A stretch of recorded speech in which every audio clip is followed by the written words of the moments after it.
Hey Super Cruisers, it's Kevin and Frank from Cruising with Wheels. And today it's all about traveling with diabetes.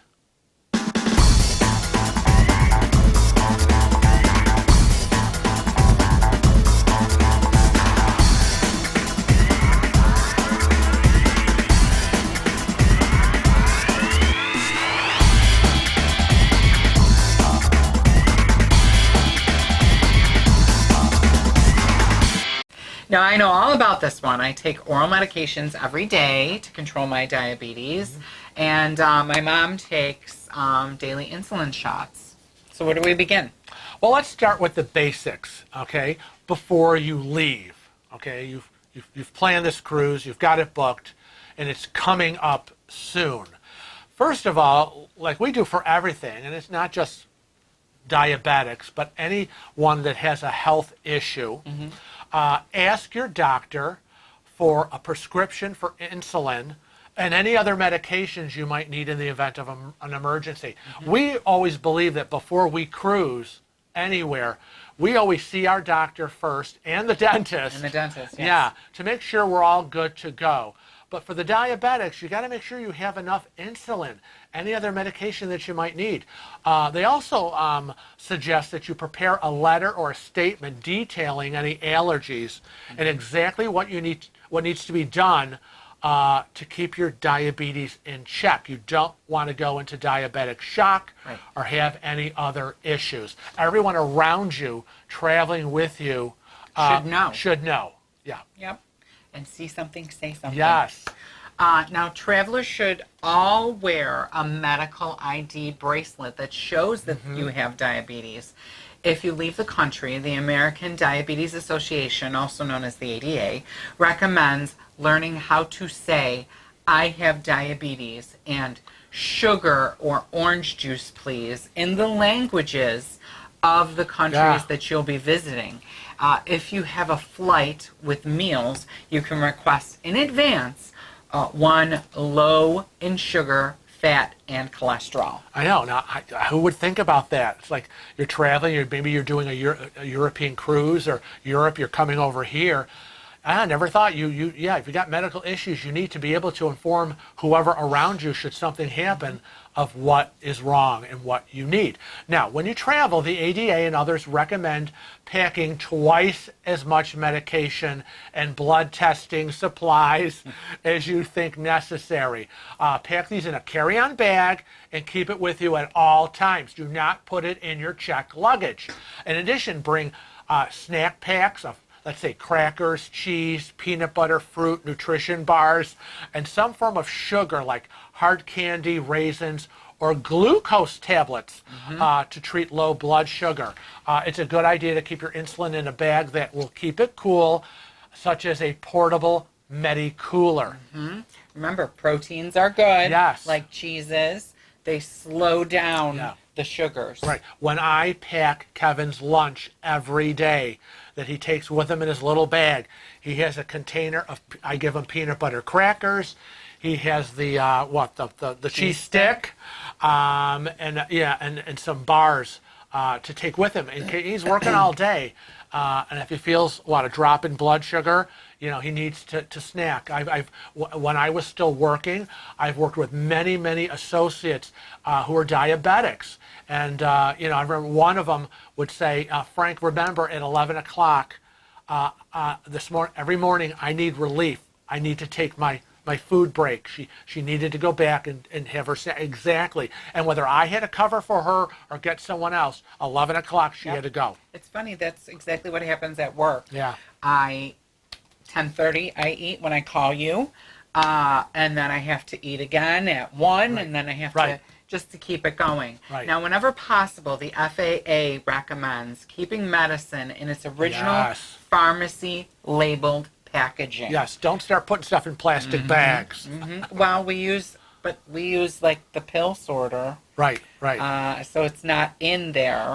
But basically, a lot of the original pharmacy label package really is reflective of Schedule C narcotics.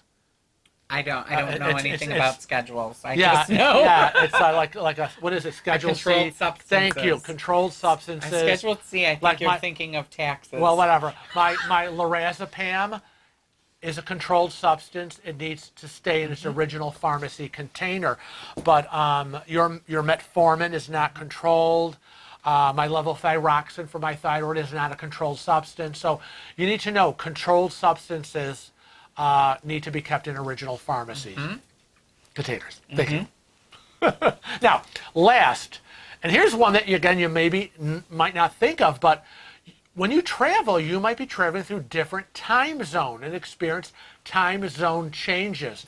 As the National Diabetes Education Program notes, make sure you'll always know when to take your diabetes medicine no matter where you are. Remember, eastward travel means a shorter day. So if you inject insulin, less might be needed. Westward travel means a longer day. So more insulin might be needed. To keep track of shots and meals through changing time zones, keep your watch on home time zone until the morning after you arrive at your destination. Yep, we did this when we traveled to Alaska. Yeah. We had to. 3-hour difference. And that day was interesting. Yeah. A lot of eating going on that day. Yeah. Also, you need to contact your cruise line's Disability Services Department. This is also known as Special Needs. Right. And make sure you fill out that special needs form. Also inform them about your dietary restrictions and ask about the availability of a refrigerator for your insulin if that is what you take, Right. and a needle disposal unit if required. Right. Also request a brief meeting with the maitre d' to review your dietary Right. restrictions if you so desire. Right. Now, next, you're headed to the airport. It's the day you're on your way. And the biggest worry that people have with diabetes is when you're going on an airplane, is airport security gonna not let them take their accoutrements, Their right? pumps or syringes. Yeah, needles and all that stuff on planes. And they recommend carrying a physician's statement that says this is to certify that this patient has diabetes and requires insulin. Now, it should address any questions that arise at the security checkpoint. And the TSA in their own policies clearly states that insulin and diabetes-related supplies and equipment are allowed through a checkpoint once you've been screened. But, you know, we know from experience, we've been through TSA checkpoints. Sometimes you're not going to get the sharpest knife in the drawer at the checkpoint. And you're going to have to do some arguing and whatever, and they're going to say, no, you can't have this, and you need to stand your ground, call for a supervisor if you have to. Now, the regulations also state that if you are concerned or uncomfortable about going through a walk-through metal detector with your insulin pump, that you need to notify a security officer that you are wearing one, and you can request a full-body pat-down and a visual inspection of the pump instead. Now, you should advise the officer that the pump cannot be removed because it is inserted with a catheter under the skin. And you should also let an officer know if your sugar is dropping during your screening, Right. or if you need medical assistance. Right. Never good to assume that they know anything about people with diabetes. They might not. Now, you're on the plane, so in flight, remember to take care to eat wisely. If you use insulin, not blah, blah, blah, like I just said, but if you do use the insulin, the ADA recommends waiting until you see the food cart nearby before taking a shot. Otherwise, a delay in the meal could lead to low blood glucose. If you inject insulin while in flight, be careful not to inject air into the insulin bottle due to the pressurized cabin.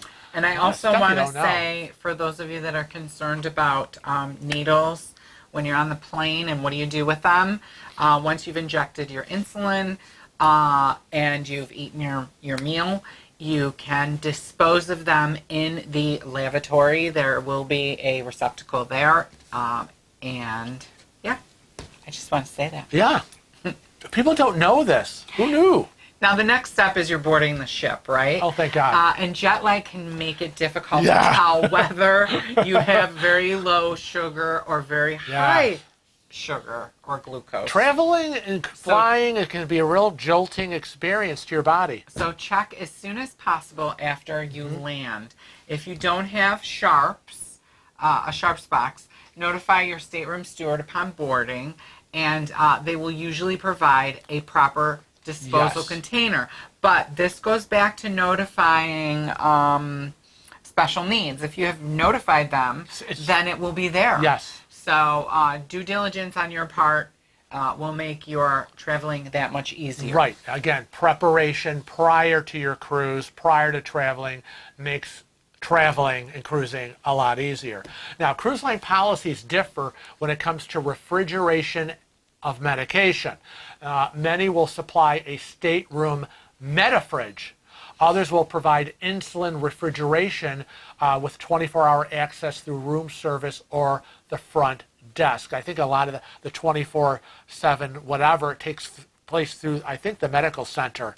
Possibly. Yeah, but remember that the mini fridges.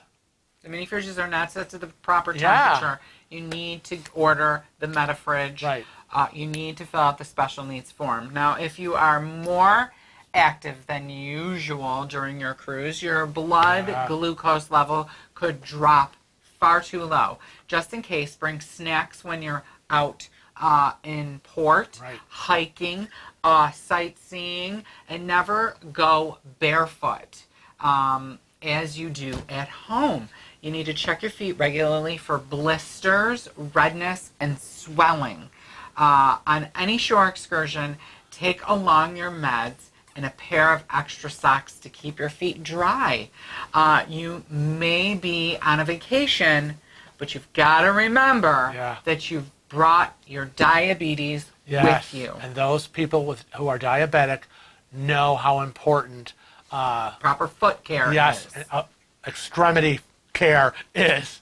Now, use the gym, take a fitness class, but also watch your diet. They all go hand in hand. Ships offer many savory food choices, thankfully, that are sugar-free or low in fat, sugar and cholesterol. If it's a buffet, you can make choices, hopefully smart choices, but focus on making healthy choices.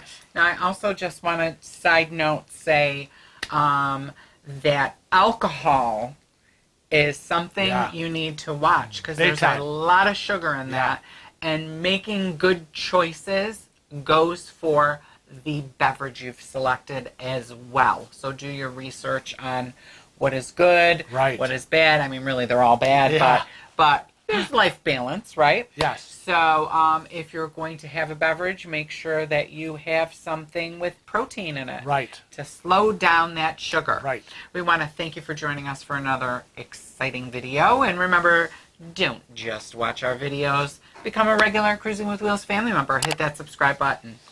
And don't be a ding-a-ling. Hit that bell.